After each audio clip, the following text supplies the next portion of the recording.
Some days I wake up feeling like today is the day I'm finally going to get everything in order.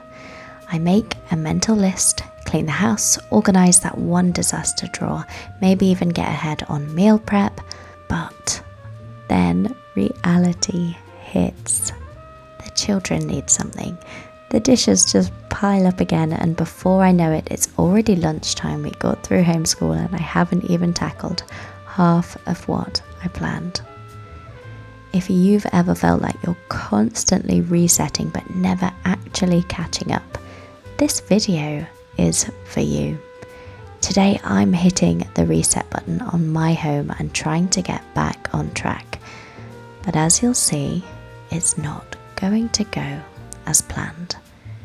And maybe, just maybe, that's okay. I'm going to share some things I've learned about managing a home when it feels like you're always falling behind, how I deal with the mess, and some tricks to get back into a rhythm even when it feels impossible. So let's get started. Alright, first things first, it's of course the kitchen. It's always the first place to spiral, and if I don't reset it, the whole day feels quite chaotic. But the problem is, as soon as I clean something, life happens and the mess starts again. I used to get so frustrated with this, and I'd spend time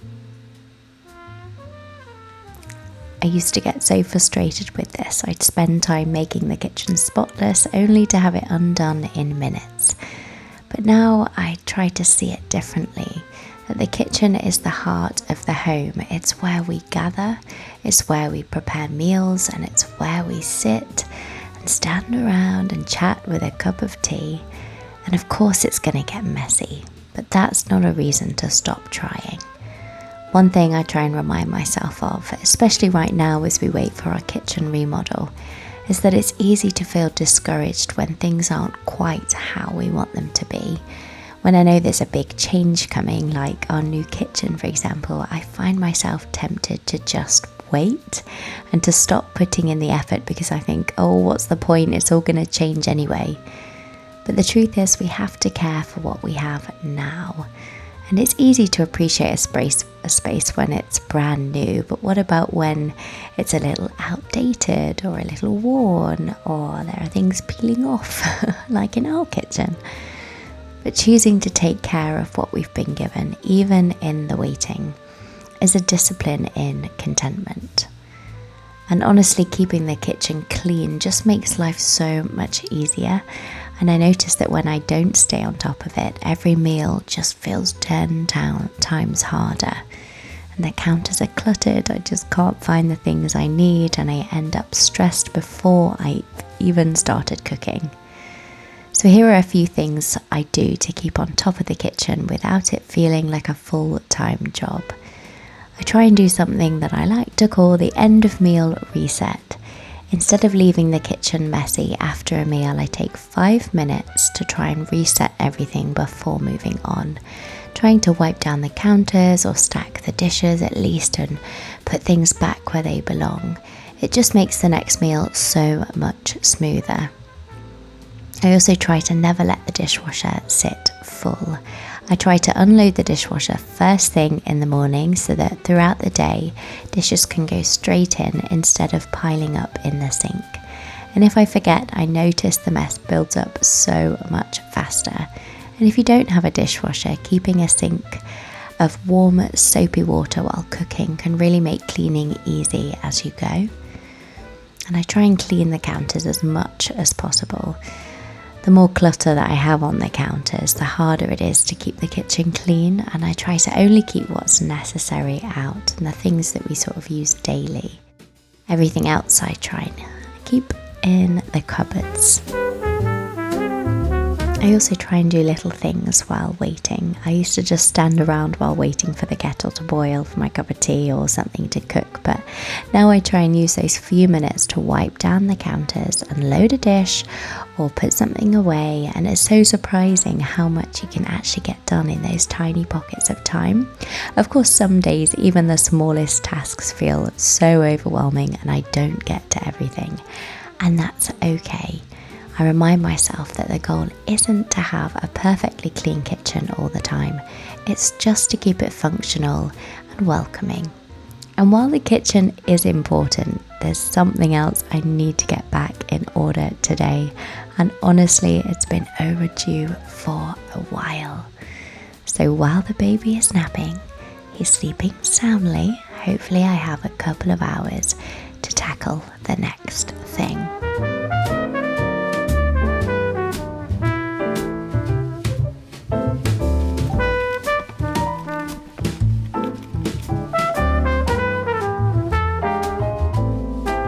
Before I move on to anything else, I just have to deal with this little section of the floor. It's so amazing how quickly things just gather.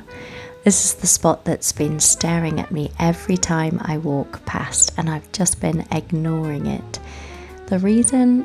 Well, I had the absolute joy of going away for a couple of days with a few family members and of course the baby over the weekend, and it was such a needed break and a little bit of time to reset and do something different.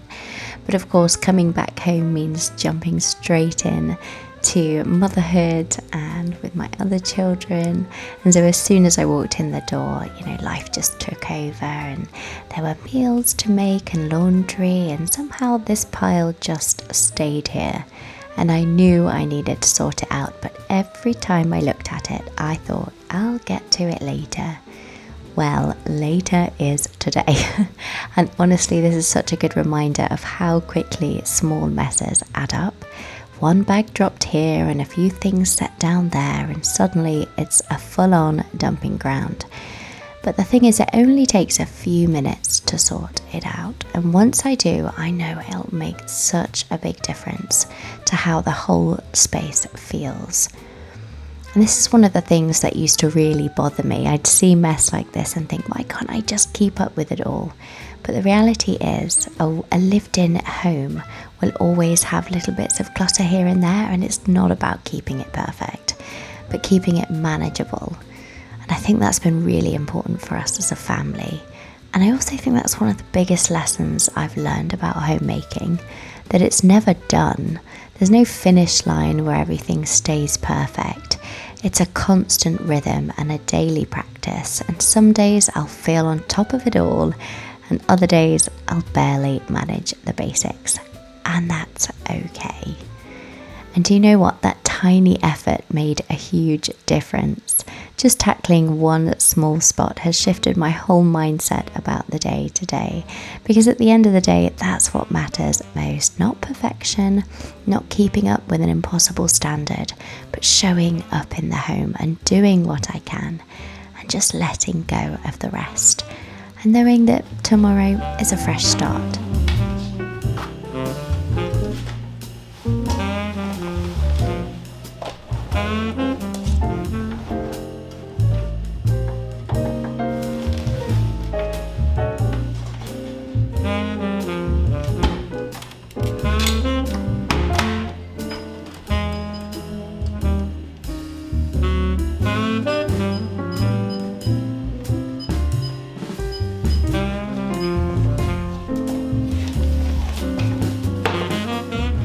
One of my absolute favourite things about going away, even if it's just for a couple of days, is the chance to collect things like this lovely set of hooks that I'm going to add to our kitchen, so that the children can hang their coats on the hooks at their own height.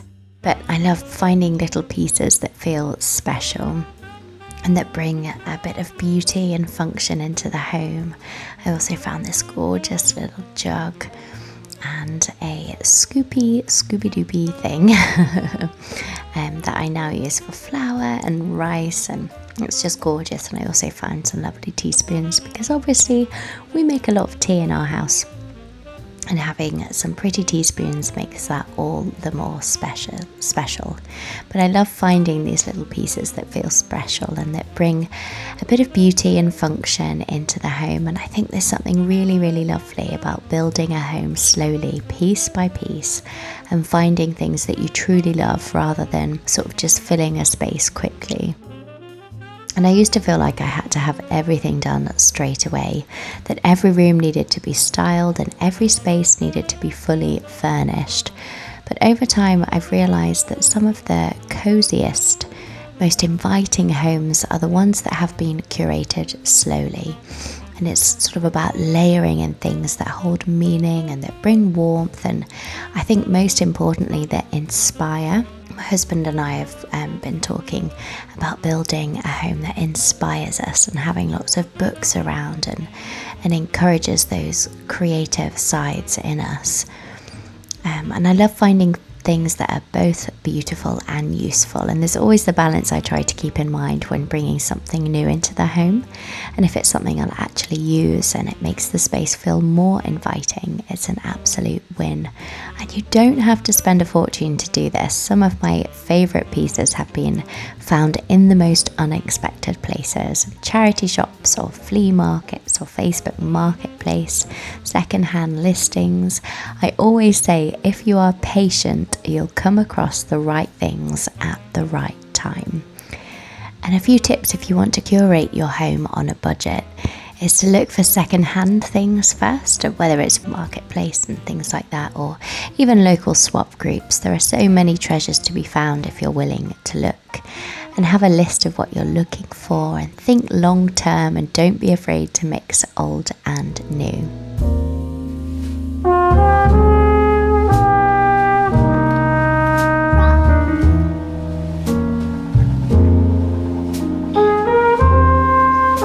Lunch today is incredibly simple.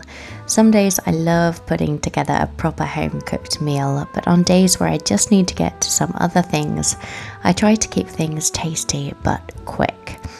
We're actually due for a grocery shop soon, so the fridge is looking a bit bare, but honestly this simple meal, we had some cheese and some pork pies and crackers and not many vegetables, but hey ho, it's made everybody happy, and that's what matters. I think sometimes we overcomplicate meals thinking that they need to be elaborate or perfect, but really food is just about nourishing the people we love. On some days that's a homemade soup that's been simmering for hours, but other days it's a plate of bits and pieces that come together in a way that just works. And I think that today is definitely one of those days. You know the kind, the ones where you wake up with a big list of things you want to get done, and then reality settles in and suddenly the day is just moving at its own pace and sort of getting ahead of you. I think I started today thinking I'd tackle so much. I'd get to that deep cleaning and organising and getting ahead on things. But here I am, it's halfway through the day and I'm realising that that's just not happening. And you know what? That's okay. Some days we tick off every box on the list and other days we just get through. And if you're feeling a bit behind today, if you're looking around at everything you meant to get done and are feeling a little bit frustrated, I just want to say, it's okay. You are not failing. You are living, and life, especially life at home, is not about perfection. It's about showing up and doing what you can and letting go of the rest. And there is so much beauty in just doing what you can. Some days that's a big, accomplished list, and other days it's feeding your family a simple meal and making sure that everyone is loved and cared for. And that is enough.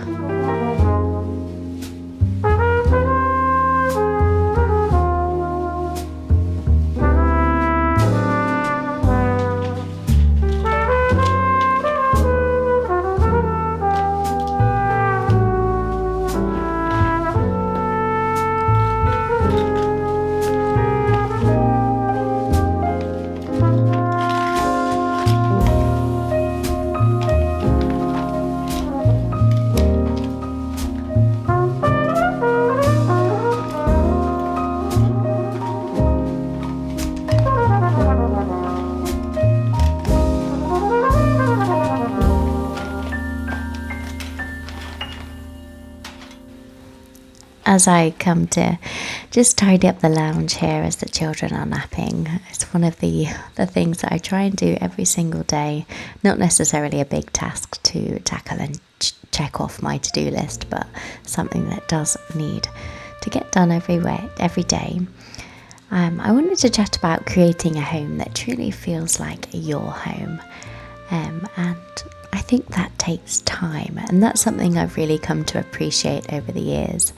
When we first got married, so much of what filled our home was either handed down or brought quickly out of necessity.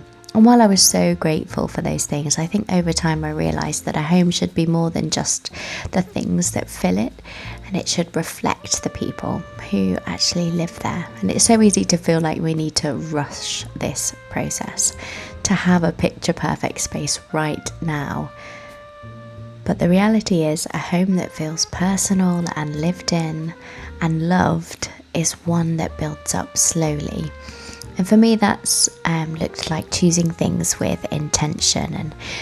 And I love curating pieces that feel both beautiful and functional, and things that don't just sit there but actually add to the rhythm of our daily lives, like a well-loved wooden table where meals are shared, or soft blankets that sort of invite you up to curl up and rest, and a lamp that casts the kind of warm glow that makes the evenings feel just calm and peaceful.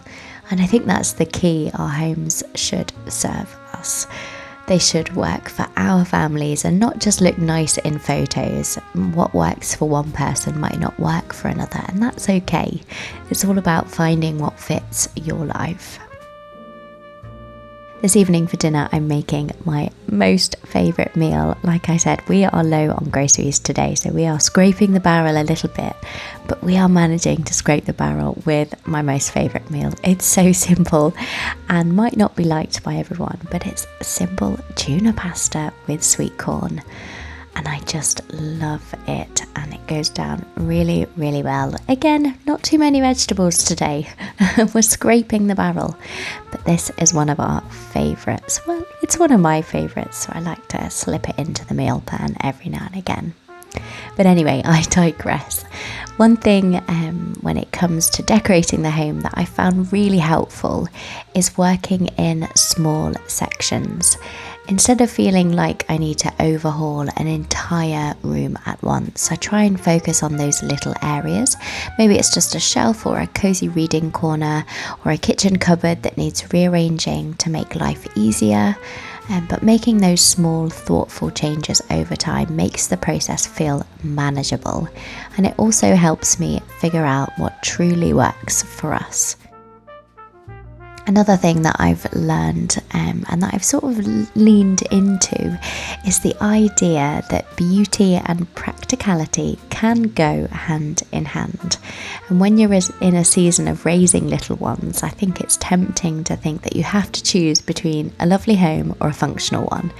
But I don't think that's true, and I don't want it to be true. I think it's about finding that balance. For example, I love incorporating natural materials into our home, things like woven baskets for storage and wooden furniture that only gets more character with age, and soft washable fabrics that make life with small children so much easier.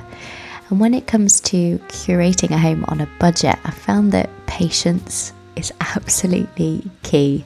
Some of my favourite pieces, like I said earlier, have been thrifted or found at second hand, and it just takes time.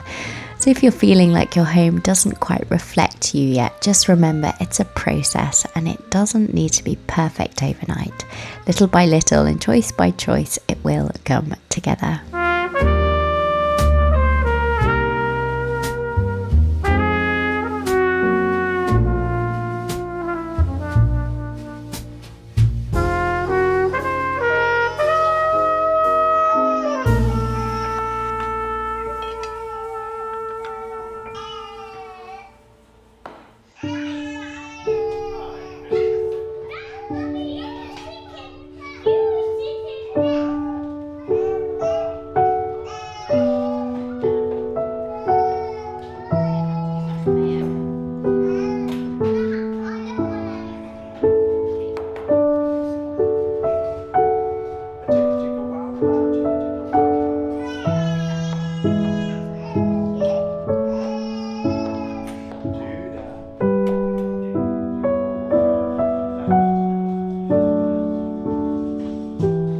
So, I woke up this morning thinking I'd get so much done, and I had a whole list in my head. All the organising and the deep cleaning and the tackling the never ending bits and bobs that pile up. And yet here we are at the end of the day. And honestly, it doesn't look like much has been accomplished. The to-do list, it is still very much there, and the house, well, it's tidier in places and messier in others. And the big satisfying look at all I achieved moment, it never really came today. When I stop and think about it, today was full. Maybe not full of progress in the way I sometimes want it to be, but full of life. I made meals that fed little tummies, and I wiped spills and tied shoelaces, and I listened to stories and helped with puzzles and changed so many nappies. I stopped to soothe and to cuddle and to be present. And maybe the biggest task I accomplished today wasn't ticking something off a list, but just showing up and being here and being mum. And isn't that the best part? Oh gosh, I could cry as I think about this, but isn't that the hardest part? Because as mums, we do so much, but so often it doesn't look like much. It's invisible work, the kind that no one claps for, that doesn't get checked off neatly, and that never really ends. And in this season, especially with our house still in a work in progress with renovations happening and projects started but not yet finished, it's so easy to feel like we're always behind, that there's always more to do, and there is. But maybe that's okay. Maybe this is just the rhythm of life right now. So if you're feeling like you're never quite getting to the real work, like your home is always halfway done, like your days disappear into the little moments that don't seem to add up to much, just know that I see you, and what you are doing matters. The to-do list will still be there tomorrow, but these days, the little hands, the busy feet, and the moments of laughter, the cuddles before bed, they're happening right now. And maybe, just maybe, that's what's actually getting done today. And tomorrow, well, we'll try again. Maybe we'll get to the list, maybe we won't. But either way, we'll show up, and that will be enough.